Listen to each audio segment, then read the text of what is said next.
Welcome to Minimike, the show where we, the kids, are in charge. Today we have a very special guest, and his name is... My name is Ali Dagher. I'm an author of Junior Firefighter, and I work also as a firefighter. So, could you tell us about your book, which is Junior Firefighter? So, in 2017, I dealt with an incident where 5-year-old Rashid died, and I tried to have a message so that I can deliver to children, teaching them what to do in case of any emergency. So I wrote the book, directing and asking the help of adults to give the book for the children. We printed more than 80,000 copies. We give away for free, teaching them what to do in case of fire, in case of emergency, and mostly to run away and call 112.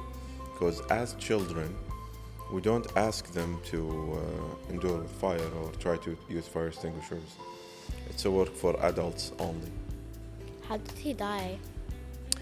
That's a very sad story. So he was playing with matches, and then he burned his parents' room. He could have run away if he knew what to do in case of emergencies, and that's why I blame his parents, because every parent needs to take care of their children. But unfortunately, Rashid didn't know what to do, so he hid under the bed, and unfortunately, he died. But because of the story now, we have plenty of families calling us and asking us to publish more books that teach children what to do in case of emergency, and telling us also that their children saved the house and the souls inside because they knew what to do in case of emergency because of the book Junior Firefighter. But why did he choose to become a firefighter out of all of the hundreds of jobs? That's a very good question. So every child have a dream. Mine was to be a superhero. And because we can't fly and we can't have laser beams coming out of our eyes, so we need to have something similar.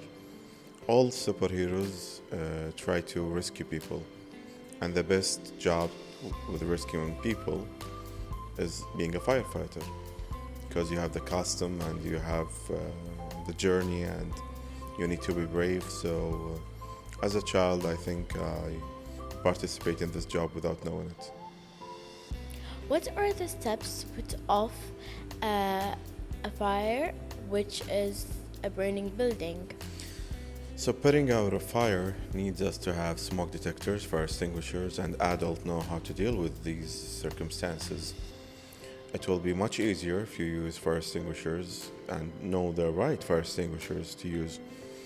So for adults only, because we don't ask children to use fire extinguishers, we cannot use water fire extinguishers to put out electricity fire. But if we have smoke detectors, we can run away faster, we can see the fire coming because of the smoke. And as children, they need just to run away, and if they have a phone, they can call 112 and give them the home address.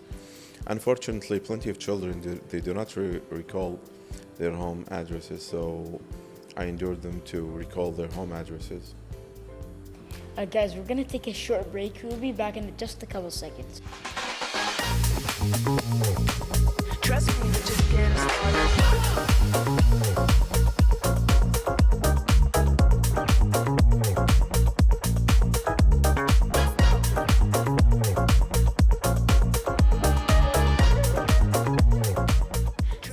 We're back from our short break. So I have a question. Sure thing. Has your water hose got off of water suddenly, and if that happens, what would you do? So it happened. We had malfunction with the machine that provided us with water. We had a lot of water, but we can't get out of the machine. So mostly we have fire extinguishers powder, chemicals, foam fire extinguishers, water fire extinguishers.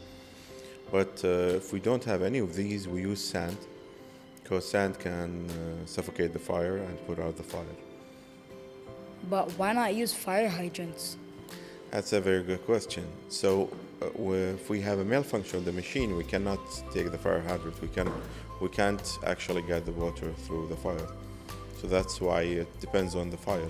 Some fires you cannot use water to put out the fire. You need to use sand or foam or powder.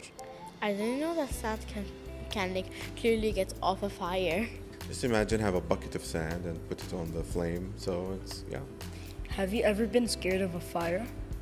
Always. Every fire I went to, I was scared. And it's only the right thing to do, actually. Because you can't underestimate the fire. You need to have your fear so that you can know how to participate as a team to save people. And if you don't have fear, you won't take care of yourself. And then you'll be going just to trap yourself on fire. I understand that firefighters need to be courage, but also every incident we fear on our lives and people also. Did like a fire happen in your fireplace? Yes, actually once it happened. Because in our firehouse we have living room, we have a huge kitchen, we sleep there, we spend 24 hours there. It's our second house. So once the cook was dealing with oil and unfortunately started small fire, and he didn't know better. He used water on oil and that spread the fire, which is weird having this as a fire station. So it was the only fire I dealt with in our fire station. It was minimum fire. So, have you ever visited a school so you can let children to know more? That's a very good question. So yearly we visit plenty of schools. Every fire station in the fire force try to visit schools to teach them what to do in case of emergencies.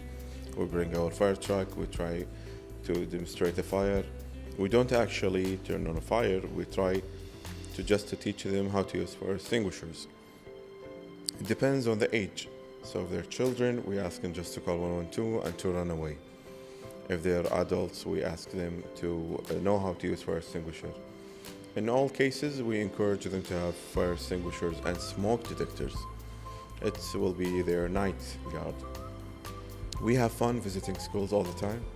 I love the question that children ask, because being a curious children, as a child, being a curious child means that you are smart, you're bright, and you care and you paid attention during our training to put out a fire or to escape during a fire in schools. So we love visiting schools. We visit schools all the time. And the Junior Firefighter book, it published more than 80,000 copies. All of them went to schools and children. So if I may address the audience with a message. Yeah, of course. Sure. So during my 14 years as a firefighter, I've seen plenty of incidents. I want to focus to have this message delivered to parents and children also. I ask you, I kind of beg you to take care of your children, to have smoke detectors and fire extinguishers, because we dealt with plenty of this, and we don't want to see any more. It's a new era. We have technology. We can have smoke detectors in cheap prices and fire extinguishers. And this is my message to adults. And I encourage you to have fire extinguishers and smoke detectors everywhere at your house. The second message will be for the children. Don't ever go to a fire or try to put out a fire. It's not your responsibility. You need to run away, to scream if you want to. You can call 112 if you know your home address, and I encourage all children to memorize their home addresses. And remember, if you just run away, you can be a hero. Because if you're trying to be a hero and trying to put out the fire, it's not your responsibility. You're gonna endanger yourself, and mostly adults will be trying to help you, so you'll be harming them. So guys, that was our episode for today. I hope you enjoyed. See you in another episode. Bye.